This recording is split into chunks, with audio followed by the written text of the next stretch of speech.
são terríveis. Não justifica denunciar da forma leviana como está sendo feito. Os inquéritos, ninguém tem dúvida, até pelos áudios vazados do Tagliaferro com Ayrton Vieira, que o processo todo é conduzido, é alterado o tempo todo. Inclusive tem um grau de sigilo mais alto possível, para exatamente ser alterado a maneira que convém ao encarregado do inquérito. Nem vou falar que vocês estão cansados de saber que o inquérito não tem a participação do Ministério Público, a mesma pessoa faz tudo. E no final dá o relatório e vota para condenar quem quer que seja ainda. Golpe de Estado é uma coisa séria. Como disse agora há pouco o presidente Temer, tem que estar envolvido todas as Forças Armadas, senão não existe golpe.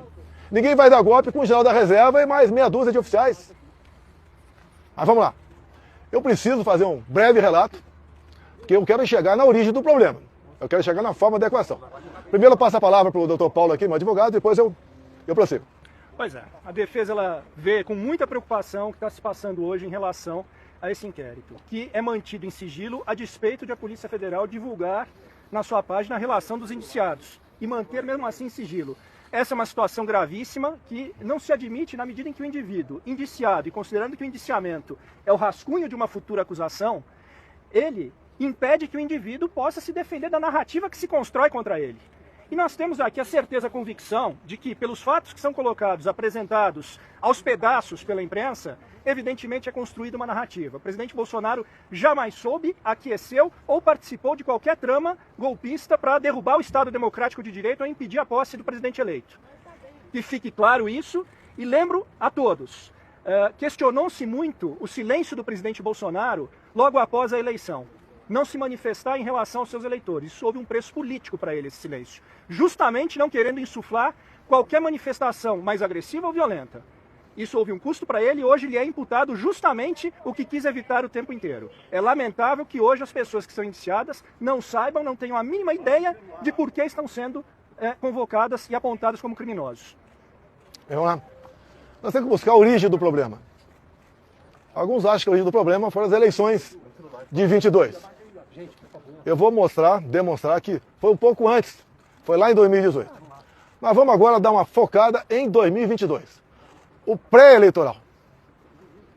O que aconteceu? O TSE pesou na balança de modo que o resultado final fosse para o outro lado. O TSE agiu de forma bastante parcial. Resumindo, eu não podia fazer absolutamente nada. Não podia fazer live em casa, não podia mostrar as imagens do Lula defendendo o aborto, do Lula defendendo o roubo de celular para tomar uma cervejinha, não podia mostrar as imagens do 7 de setembro, a minha ida no funeral da Rainha Elizabeth, mostrar a imagem minha lá na embaixada em Londres, não podia mostrar o Lula com o gorro do CPX ou tecer comentário sobre aquilo, não podia mostrar a amizade do Lula com ditadores da América do Sul todo, e Central também. Mas uma coisa pesou e muito nessa balança. Quando o TSE resolveu fazer uma campanha, gastou dinheiro com isso, para que jovens de 16, 17 anos tirassem o título eleitoral. E essa garotada, em especial aquelas que foram tirar o título de última hora, são as que têm menos informações, 3/4 votam no PT, votam na esquerda. Ou seja, um pouco mais de 4 milhões de jovens tiraram o título de eleitor. Só aí, 3 milhões para o Lula, 1 milhão para mim. Eu estou sendo até me beneficiando. Eu acho que esse percentual é até maior por lá de lá. Só aí, nós temos 2 milhões de votos, ou melhor, 3 milhões de votos a mais para o outro lado. Só aí decidiu as eleições. Eu acho que ninguém vai discordar disso. Entre tantas e tantas outras observações que eu tenho, que o TSE tomou partido. O TSE, inclusive, decidiu que não podia diminuir o preço do combustível. Eu não falei em diminuir o preço do combustível. Mas o TSE proibiu antecipadamente. Como se eu fosse dar uma canetada junto com o Paulo Guedes para diminuir o preço dos combustíveis. E era um momento de crise, onde o mundo todo, o preço dos combustíveis explodia. Fizemos via parlamento. Fizemos via parlamento. Zerando os impostos federais dos combustíveis. Mas a interferência do TSE foi enorme nessa questão. Parecia que era algo, ou melhor, com toda certeza, era algo pessoal do presidente do TSE para com a minha pessoa. Então, obviamente, isso pesou na balança. Não estamos falando aqui em fraude eleitoral de jeito nenhum. Pesou a decisão parcial, a imposição, a ação parcial do TSE no resultado final das eleições.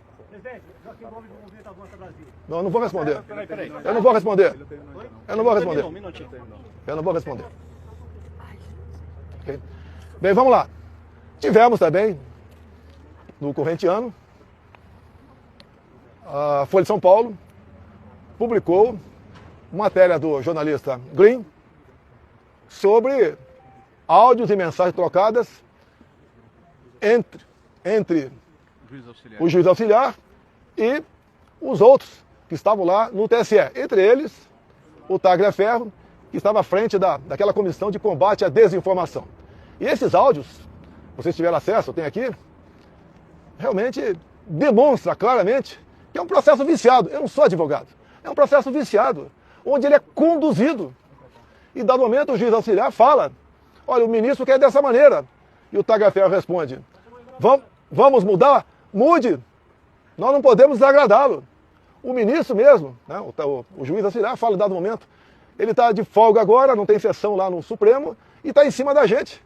Ele está ameaçando até vir aqui fazer o relatório. Estão nos áudios. Use a criatividade. Use a sua criatividade. Essa foi a questão que eu tratava da Revista Oeste, para tirar do ar a Revista Oeste. Tivemos, inclusive, um fato dos empresários golpistas. Ou seja, um empresário entrou no inquérito, porque trocando mensagem entre amigos, deu um emoji, um positivo. Porque deu um positivo, ele passou a ser golpista. Qual a intenção disso? Tirar o Luciano Hang de combate. Ele me apoiava abertamente, como cada um pode apoiar quem bem entende, tinha mais de 10 milhões de seguidores, e foi silenciado. E foi um recado para os demais empresários, demais do povo, a não participar da política do meu lado, porque ia ser sancionado de uma forma ou de outra. Páginas e mais páginas derrubadas, como o Gley mesmo disse. Inclusive, as plataformas não podiam dizer de onde era aquela ordem. É simplesmente ordem. Cumpra-se em poucas horas uma multa milionária. A mídia que nós temos livre são as mídias sociais. Vocês podem ver, imaginem se eu tivesse o poder do presidente do TSE naquela época, o senhor Alexandre de Moraes, e eu fosse investigar o TSE como ele me investigou. Ele me investigava desde 2021, no inquérito das fake news. Por lá de lá, no dia da diplomação do Lula, quando o ministro Benedito passa ao lado do presidente do TSE, o senhor Alexandre de Moraes, e fala, missão dada é missão cumprida. Que missão é essa? Foi cumprida? O Lula foi eleito presidente? Imagina se eu tivesse poderes para quebrar o sigilo do Benedito, quem sabe prendê-lo, como ele fez com gente do lado de cá. Eu acho que eu consegui, inclusive, fazendo pesca probatória, como ele fez por lá de cá. Fez à vontade, praticou a pesca probatória, e cada vez mais abrindo novos e novos inquéritos, ignorando completamente o papel do Ministério Público. Onde é que ele chegaria? Imagine aquele gesto do ministro degolando alguém. Se fosse com alguém do meu lado, seria o quê? Terrorista? Assassino? E do lado de lá, foi o quê? O que foi aquele gesto? Um gesto de ódio ou um gesto de amor? Investigaríamos também a sua equipe. O juiz auxiliar, o Tagliaferro, quebrando sigilo, prendendo. Com toda certeza, muita coisa ia aparecer. Mas no final, é o mais importante que eu tenho a falar para vocês aqui. Presidente, mas o senhor acha... Deixa eu terminar. Então aí nós estamos vendo aqui a participação do TSE para um lado de um candidato que foi tirado da cadeia, foi descondenado, porque ele tinha 3 condenações, pela lei da ficha limpa não podia concorrer, e acabou aí sendo presidente. Também é bom falar aqui, estou inelegível por quê? Porque me reuni com embaixadores. E por que me reuni com embaixadores? Porque 2 meses antes, o senhor Fachin se reuniu com embaixadores também e terminou essa conversa com o embaixador dizendo o quê? Resumindo, tão logo o TSE anuncia o resultado, os seus respectivos chefes de Estado deveriam ou devem reconhecer o ganhador das eleições. Ele já tinha a resposta? Ele já sabia quem ia ganhar? Vamos lá. Nós questionamos o TSE. O advogado do partido peticionou o TSE, buscando uma maneira de sanar algumas dúvidas da nossa parte e algumas inconsistências. Nada mais justo o advogado fazer isso aí. Em poucas horas, o senhor ministro-presidente indeferiu e nos deu uma multa de 22 milhões de reais. Alegando litigância de má-fé. Alegando litigância de má-fé e atentando contra o Estado Democrático de Direito. Isso é muito importante. Tudo se resume Estado Democrático de Direito. Até o acesso à justiça agora. Próxima ação, eu recomendo o pessoal, se for mexer aqui em Brasília, né? Contratar um advogado, falar, se tiver alguma multa você paga, não vai ser eu não. Eu não tinha como pagar uma multa de 22 milhões de reais. Nem com o Pix todo que eu recebi. Essa multa é justa? Cadê a nossa OAB? Cadê o papel do advogado? Que está sufocado, que não pode exercer com a devida liberdade a sua profissão. Basta ver aqui, pessoas condenadas a 17 anos de cadeia, onde os ministros que julgaram e condenaram não ouviram a voz do advogado daquele cliente. Eu nunca vi isso na minha vida. Que estado de exceção é esse? Agora vamos, no meu entender aqui, algo que é muito importante, que é o fecho final. Nós temos a solução para isso tudo. Então, eu questionei, através do partido, a vitória do Lula. 2018, quando eu ganhei eleições, algum partido me questionou? Algum partido questionou o resultado das eleições de 2018? Alguém sabe algum partido? Não.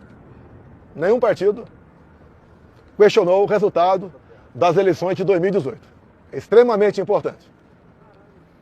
Mas, após o segundo turno de 2018, chegou um papel lá no TSE e a senhora presidente Rosa Weber resolveu, isso é uma notícia de fato, né? Resolveu oficiar a Polícia Federal requerendo a abertura de inquérito. E assim foi aberto o inquérito. 1361, novembro de 2018, PF. Então o inquérito foi aberto, eu não sabia. Fiquei sabendo 3 anos depois, que foi questionada a minha eleição. E o TSE deu uma celeridade enorme a esse inquérito. Na primeira semana, o encarregado do inquérito, o delegado da Polícia Federal, colheu informações dentro do TSE. Bem, eu não sabia, ninguém sabia disso, até que chegou o ano de 21.